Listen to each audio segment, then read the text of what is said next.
Bacana. Muito bom. Vamos lá, o nosso bate-papo de hoje sobre células-tronco. O Dr. Nelson Tatsui está conosco, ele que é da Criogênesis e vai tirar todas as dúvidas hoje, né, É Júlio? verdade, a gente já começa te dando um bom dia, doutor Nelson Tatsui, e já perguntar, eu até comentei com a Lucilene no comecinho do programa, né?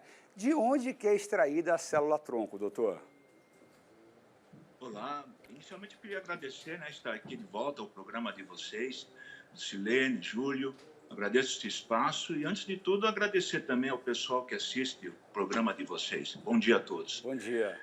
Então, hoje a célula-tronco apesar de aparentar que é uma coisa do futuro, as coisas estão acontecendo a todo momento. Hoje nós coletamos rotineiramente, diariamente, dos 4 cantos do país, a célula-tronco do sangue de cordão umbilical, né? O do tecido do cordão, que as mães guardavam mumificado, né, como lembrança, mas hoje a gente extrai as células mesenquimais do tecido do cordão. Terceiro fonte muito importante hoje, tem crescido extraordinariamente, é a polpa de dente, né, que é a parte interna do dente de leite. E não pode esquecer também uma fonte tradicional, que hoje trata pacientes com leucemia em todos os países do mundo, levando à cura doenças muito graves, é a medula óssea, né, que é o tutano, a parte interna do osso, e também, quando a gente tem a tecnologia de afese, coletar na parte periférica. Mas isso é uma coisa que a gente faz rotineiramente, tanto aqui na Criogênesis, parte desses protocolos de coleta, e uma coisa que eu não posso esquecer, eu faço isso também no Hospital das Clínicas, onde eu sou assistente, na área de hematologia. Agora, doutor Nelson, é muito interessante quando a gente fala da coleta de células-tronco. Muita gente acha que somente familiares podem fazer uso dessas células. Mas parece que não é bem assim. Explica pra gente melhor qual é a chance de encontrar alguém compatível no caso de uma necessidade do uso das células-tronco.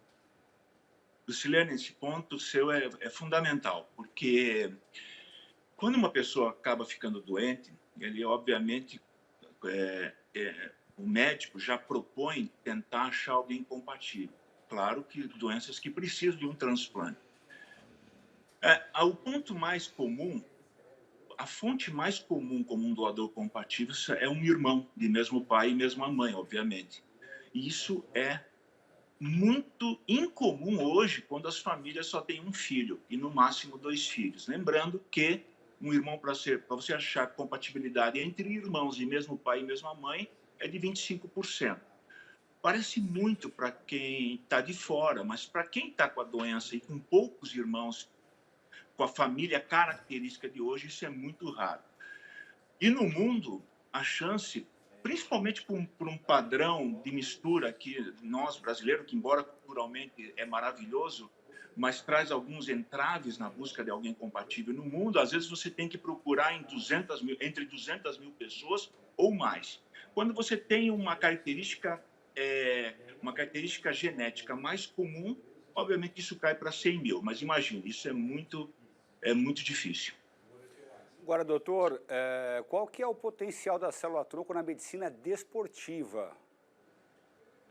Olha, Júlio, é interessante essa questão, porque bate com a busca que eu tenho feito em toda a minha vida. Quando fiz hematologia no Hospital das Clínicas, aqui de São Paulo, para mim, célula-tronco era somente para fazer transplante em leucemia. A minha vida fez aprender que há outros alvos da célula-tronco, não é só repor a parte sanguínea. E eu vi que em laboratório, em vários testes, durante 20 anos de aprendizado, essa célula-tronco virá diferentes tecidos do corpo. E isso me levantou essa questão que você fez. Poxa vida, se isso forma diferentes tecidos do corpo, seja muscular, seja ligamentar, seja ósseo, isso deve ter um campo infinito na área desportiva. E, claro, nas pessoas que também sofrem dos mesmos problemas. E a história tem mostrado que isso é verdadeiro, né, Júlio? Porque, veja, se você pegar a parte real, vamos esquecer um pouquinho os artigos, as pessoas não vão ler artigo. Você vê, Cristiano Ronaldo, Rafael Nadal, vamos pegar uma brasileira, Laís de Souza, todos foram submetidos à terapia com células-tronco e mesenquimal, do tipo mesenquimal, aquilo que forma diferentes tecidos não sanguíneos. Então isso, eu gosto muito de beisebol, sabe, Júlio? Eu sei que não é um esporte muito comum no Brasil. Eu acompanhei muito a vida do Nitkowski, que é um pitcher, é o lançador. E ele tinha um problema há 10 anos, com um problema do ombro. E todo desportista norte-americano que tem problema do ombro e é lançador, ele é colocado de lado, esquecido.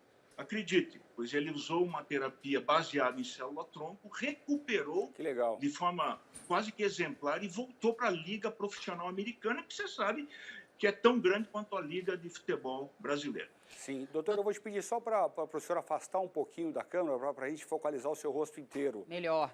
Perdoe. Agora está bacana. Melhor. Bacana. Doutor Nelson, a gente está vivendo um grande desenvolvimento na medicina nesse momento da Covid, né? Muitos estudos estão sendo feitos em busca aí da melhor vacina.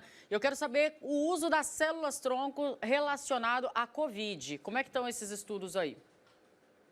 Puxa vida, isso também é um outro ponto muito interessante, que eu gosto muito, que é a questão de que a mesenquimal não pode ser vista somente como uma célula que repara tecidos. É claro que tudo que ela libera, tudo que ela contém dentro dela, tem outros objetivos no corpo. E um ponto muito interessante que eu tenho visto nos estudos recentes, em virtude dessa pandemia que nos assolou esse ano, é a questão dela fazer uma imunomodulação controlando a resposta inflamatória. Porque a gente sabe, né, Lucilene, que a segunda etapa da Covid-19 não é propriamente a ação direta do vírus contra o corpo, mas sim um descontrole da resposta inflamatória para conter o resultado final desta invasão. E em vários países do mundo, eu não tive a oportunidade de começar esse protocolo no Brasil, estão utilizando a célula-tronco mesenquimal e o que ela produz para frear essa resposta inflamatória. Agora, doutor, o senhor está citando aí essa célula-tronco, a mesenquimal. Quantos tipos de célula-tronco existem? Quais são esses tipos de célula, doutor?